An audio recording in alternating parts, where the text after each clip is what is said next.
राजस्थान पत्रिका मिश्रित डिक्टेशन संपादकीय गति 100 शब्द प्रति मिनट।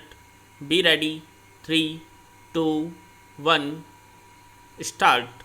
माना कि खेलकूद जीवन का महत्वपूर्ण अंग है, लेकिन कोरोना महामारी के संकट में खेलों के बारे में सोचा भी नहीं जा सकता। यही वजह है कि टोक्यो में 23 जुलाई से होने वाले ओलंपिक खेलों पर संकट के बादल छाए हुए हैं।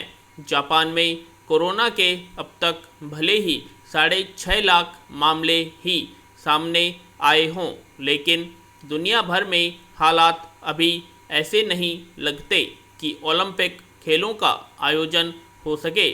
ऐसे में बेहतर यही होगा कि आयोजन पर संशय बनाए रखने की बजाय इसे स्थगित करने का फैसला शीघ्र हो। विराम। एक सर्वे में जापान की 60% जनता ने भी आयोजन का विरोध किया है। पैरा। टोक्यो ओलंपिक यूं तो पिछले साल जुलाई में ही होने थे, लेकिन तब भी कोरोना महामारी के चलते इसे आगे बढ़ाया गया था। पिछले ओलंपिक खेलों में पहले 10 पायदान पर रहने वाले 8 देश अभी कोरोना के कहर से कराह रहे हैं। पहले स्थान पर रहे अमेरिका में अब तक कोरोना संक्रमण के 3 करोड़ 45 लाख मामले सामने आ चुके हैं, तो लगभग 6 लाख लोगों की मौत हो चुकी है। ब्रिटेन समेत तमाम यूरोपीय देशों के हालात भी सामान्य नहीं हैं। जापान के प्रधानमंत्री भी साफ कह चुके हैं कि उनकी प्राथमिकता खेल नहीं बल्कि लोगों की जान बचाना है। जापान की जनता भी यही चाहती है कि सरकार खेलों के आयोजन को रद्द करने का ऐलान शीघ्र करे। इस बात में कोई दो राय नहीं है कि ओलंपिक जैसे बड़े खेल आयोजन दुनिया के सामने अपनी प्रतिभा का प्रदर्शन करने का मंच होते हैं, लेकिन पिछले 1.5 साल से दुनिया के हालात सामान्य नहीं है।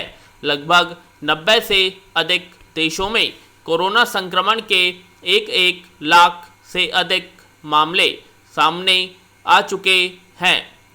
दुनिया में अब भी 1 करोड़ 80 लाख संक्रमित हैं जो ठीक होने के लिए संघर्ष कर रहे हैं।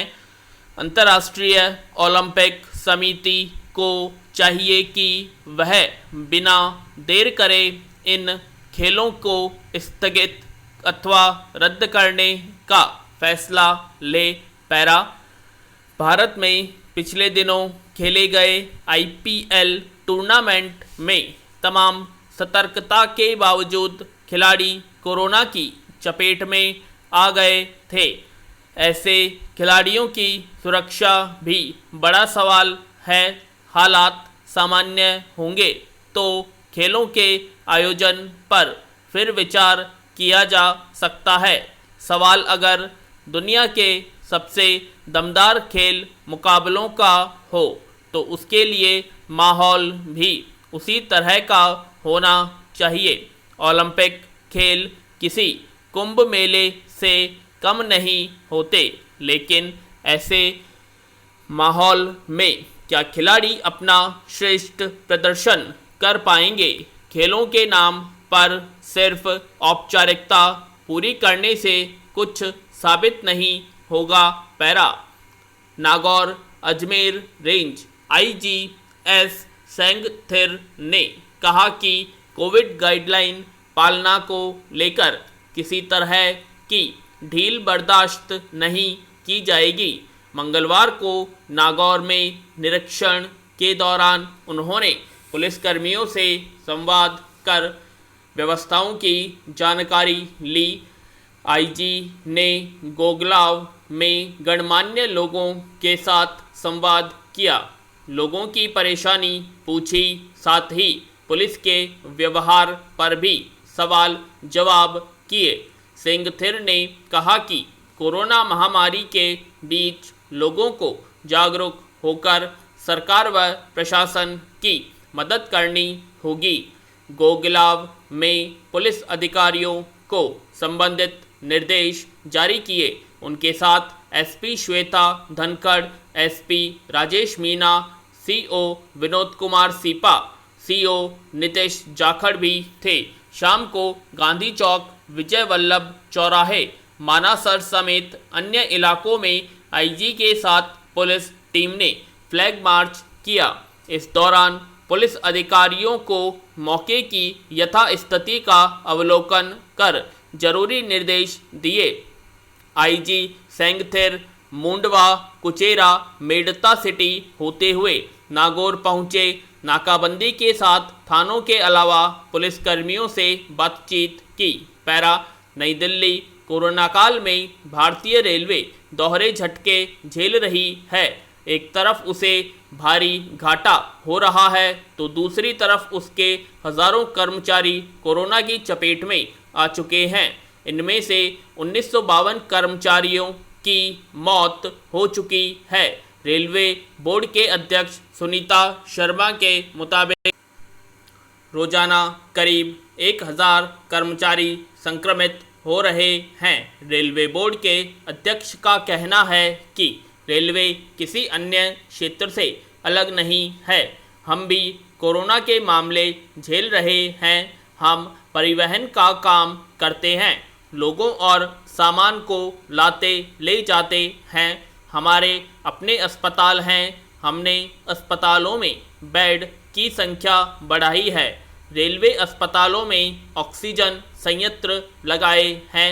हम अपने कर्मियों का ध्यान रखते हैं। फिलहाल 4000 रेलवे कर्मचारी तथा उनके परिवार के सदस्य इन अस्पतालों में भर्ती हैं। हमारा प्रयास है कि वे जल्दी ही ठीक हों। उन्होंने बताया कि पिछले साल मार्च से अब तक कोरोना से 1952 कर्मचारियों की मौत हो चुकी है। भारतीय रेलवे में करीब 13 लाख कर्मचारी काम करते हैं। दुनिया में कर्मचारियों की संख्या के हिसाब से यह सबसे बड़ा नियोक्ता है। All India railway men's federation के महासचिव शिव गोपाल मिश्रा के मुताबिक अब तक 1 लाख से ज़्यादा कर्मचारी संक्रमित हुए हैं। इनमें से 65,000 रिकवरी के बाद काम पर लौट आए। पैरा नई दिल्ली। देश में टीकाकरण अभियान में वैक्सीन की किल्लत आ रही है।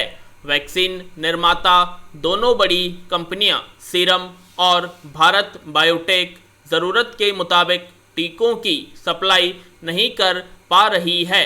वैक्सीन निर्माण से विश्व व्यापार संगठन WTO का पेटेंट हटने का इंतज़ार किया जा रहा है।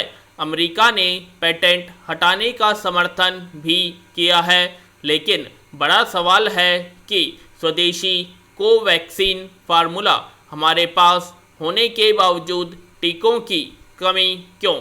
सरकार देशी फार्मा कंपनियों को टीके निर्माण का फार्मूला बांट कर कमी को पूरा कर सकती है। कुछ राज्यों में 18+ का टीकाकरण रफ्तार नहीं पकड़ पा रहा है। दूसरी डोज लेने वालों को भी कतारों में इंतज़ार करना पड़ रहा है। पैरा बड़ा दुखद है इन मुद्दों पर बात करना, लेकिन वक्त की मांग ही कुछ ऐसी है। पिछले हफ्ते सुरेश जी की असमय मृत्यु हो गई। उनके 3 बच्चे हैं, तीनों विवाहित हैं और नौकरी करते हैं। भाभी जी का फ़ोन आया, बड़े भारी मन से बोली, भैया एक दिक्कत हो गई है। बड़े और मझले बेटे में बहस हो गई है, हो सके तो आप समझाइए। मैंने बड़े बेटे गौरव से बात की। मामला यह था कि इलाज के दौरान सुरेश जी ने 3 ब्लैंक चेक हस्ताक्षर कर सौरभ मंझले बेटे को दिए थे, साथ में एटीएम भी दे दिया था। पूर्ण विराम।